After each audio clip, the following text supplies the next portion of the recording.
In the previous episode, I spoke about how to dress for an interview.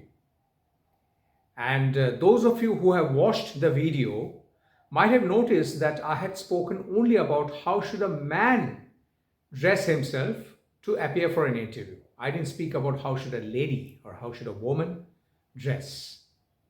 Might think I'm biased. No, I'm not, of course, because in this episode, I'm going to specifically talk about how ladies ideally should dress themselves to appear for an interview, or for that matter, for any corporate presentation or corporate meetings, board level meetings. Now, first thing is why dressing is important. It's been found scientifically that the very first impression of a person is made in the first 17 seconds of meeting that person.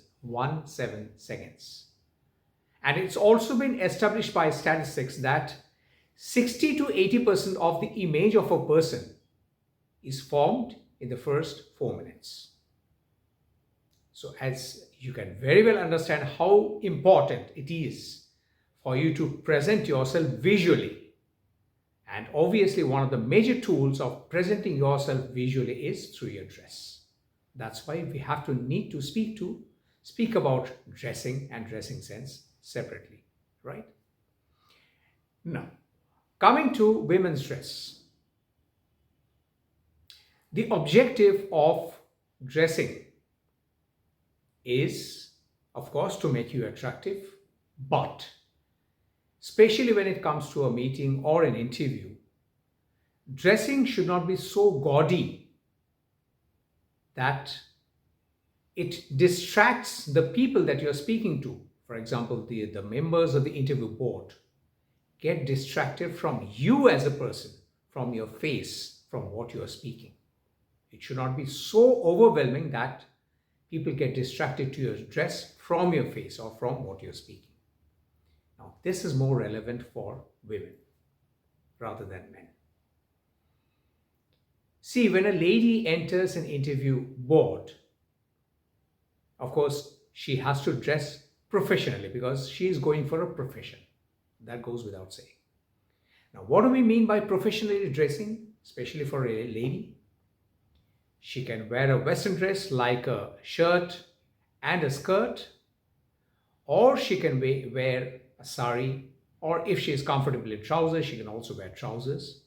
But in case of wearing a shirt and a skirt, for example, or even if she is wearing a saree, ideally she should wear a blazer because that gives a professional edge to any person for that matter.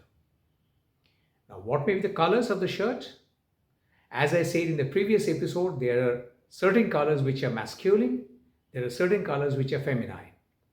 Like blue is a typically masculine color, green is a masculine color, red, purple, orange, pink, magenta, these are all typically feminine colors. Even yellow for that matter is more towards the feminine side. But that doesn't mean that a lady has to necessarily dress herself with a feminine color. She can also sport a masculine color. For example, a light blue colored shirt or a green colored skirt perfectly goes well with a professional lady. There's no harm in that. But what is important is whatever shirt and whatever trousers or whatever skirt is worn by the lady, it has to be matching in the same genre. That's important. What do we mean by genre? Like you cannot really wear a light pink shirt with a green colored skirt. It looks odd, right? White and black, these are the two colors which are neutral, which goes well with a masculine set of color or with a feminine set of color equally. So that's not a problem. If you're wearing a white colored shirt, it goes well with a black skirt, it goes with a red skirt, it goes with a blue skirt, a green skirt, or whatever you choose to wear. That's perfectly okay. Ideally speaking, the shirt color has to be light in color, same as in case of men. Why? Because when you're wearing a blazer, ideally the blazer has to be dark color. So in order to make that contrast, the shirt color has to be light.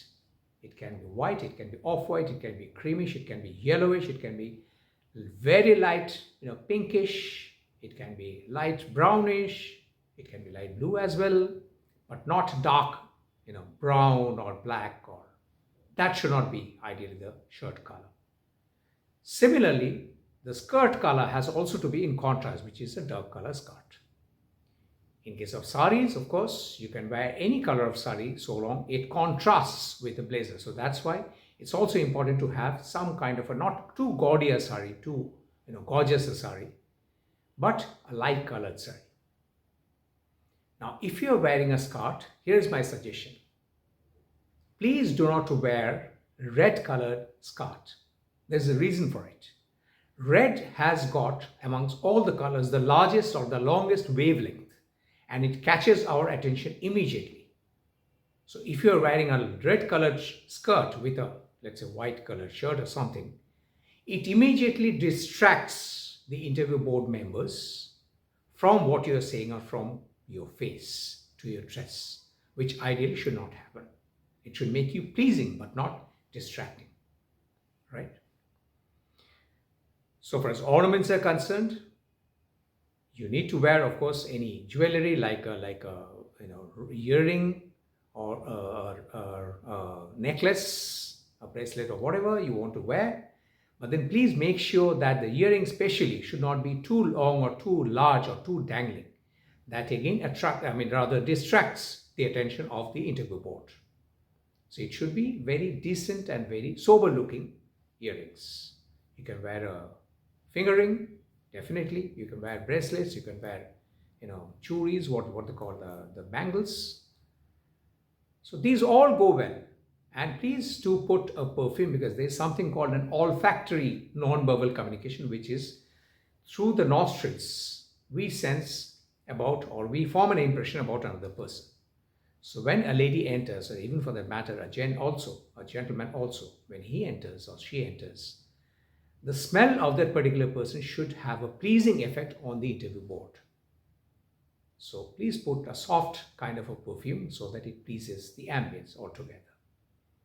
You can keep your hair long, open. You can keep your hair, properly tucked inside also or together. That's up to you. But then please make sure that it's properly combed. You come with your bath in the morning. It's properly combed. The hair is combed. And you can put light, very light, kind of makeup on your face to make the face more attractive, but not too distracting again. So this is overall how a lady should ideally dress up while appearing for an interview board. Thank you.